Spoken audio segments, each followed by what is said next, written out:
Apple and Google to integrate next. That's humility. Focus is focus upon your core value proposition, store of value. Humility is accept the fact that Amazon, Facebook, Apple, and Google might have some asset that you don't have and accept their help. And then harmony is don't thumb your nose at the federal government or the tax authority or the regulators, right? Taxation is not theft, You know, at some point you can say affectionately, tongue-in-cheek, inflation is theft. You might get away with that.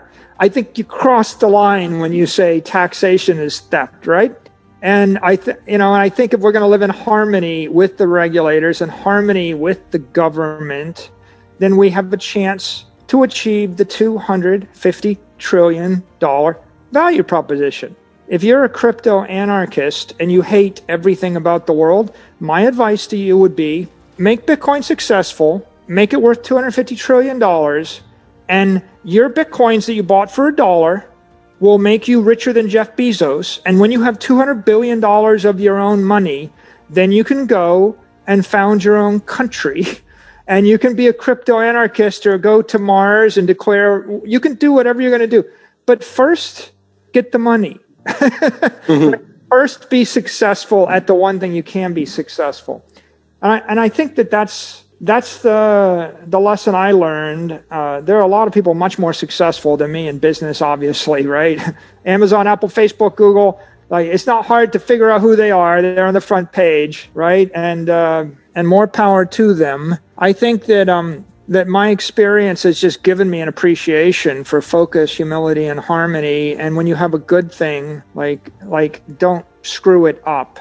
And if there's a biological metaphor for you, it's a chambered nautilus.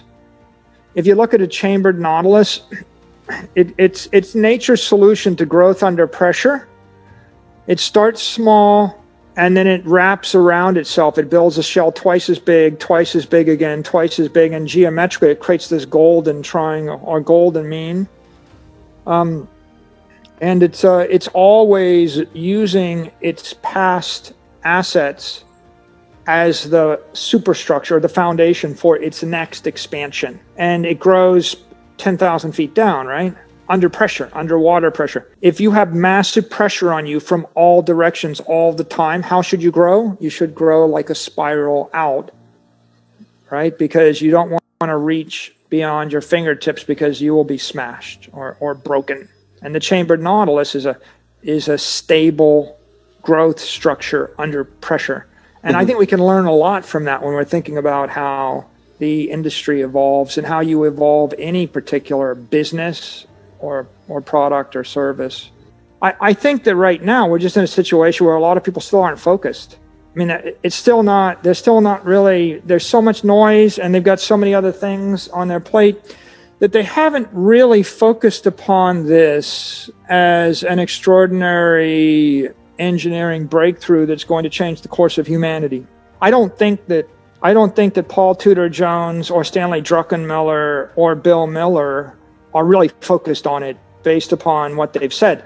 They're open to the idea of it existing, but it's still in a bucket of it's a financial instrument or a hedge of some sort, but they don't really quite get it. They're not thinking that it's a crypto energy reactor that's going to power $100 trillion worth of monetary energy. They're not even considering it. They haven't even considered it and dismissed it. See, like it's not like we disagree. It just like out there is noise, and somehow we need to get people to focus. And I don't think they're going to start to focus until after Bitcoin crosses the all-time highs, and maybe when it's double what it is right now, people may actually stop and give it 10 hours or an hour or 2 hours. I'm quite one of the reasons that I'm an enthusiastic evangelist is I'm quite sure that the criticisms from a Nouriel Roubini and a Ray Dalio and anybody else of Bitcoin, I'm sure that they would reverse those criticisms if they stopped for an hour and watched, say, my video I did with Salt Talks with Anthony Scaramucci. Because their criticisms are things like, well, it's a currency and it's not good for payments. I can't buy things with it, and the government's going to ban it. And if they understood it's not a currency, it's not a payment network. When you plug it into PayPal becomes the payment network, and their compliance rails solve all the compliance, KYC, AML issues. And now it's a store of value. And by the way, a store of value is appreciating 100% a year on average for the last 10 years. Bing, click. So what was your criticism again? Oh, the government's going to ban it. Okay, really? Like the IRS legitimized it. The head of the SEC just said it was a piece of property. The head of the OCC said that banks can custody it. And a senator just said she's going to explain it to Congress. Tell me again what your concern is? No, they haven't really spent an hour. At least they haven't got the right information.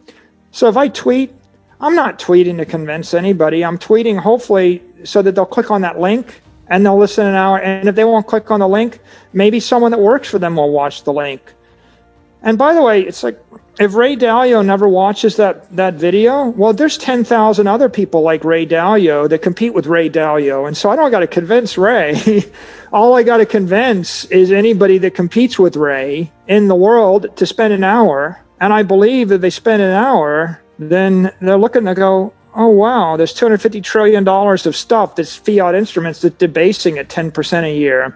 There's one thing that's accreting at 100% a year. It's a solution to the problem that 7.5 billion people have on the planet.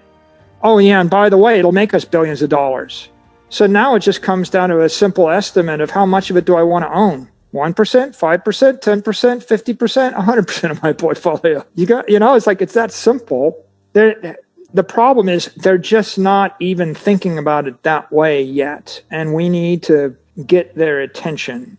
And that will come bit by bit. And we had $500 million worth of cash, which is an asset, which was also a liability. Mm-hmm. In essence, it couldn't be clearer than your shareholders look you in the face and say, we don't value the cash at anything. When you have outside shareholders look you in the face and say, we looked at your company, your cash is worthless, they're sending you a message. So we had to make a decision. The obvious decision is we either give it all back to the shareholders by buying our stock back, and we leverage up the company and we decapitalize, or we we go buy another company or buy something that is more valuable than nothing, or we buy some assets.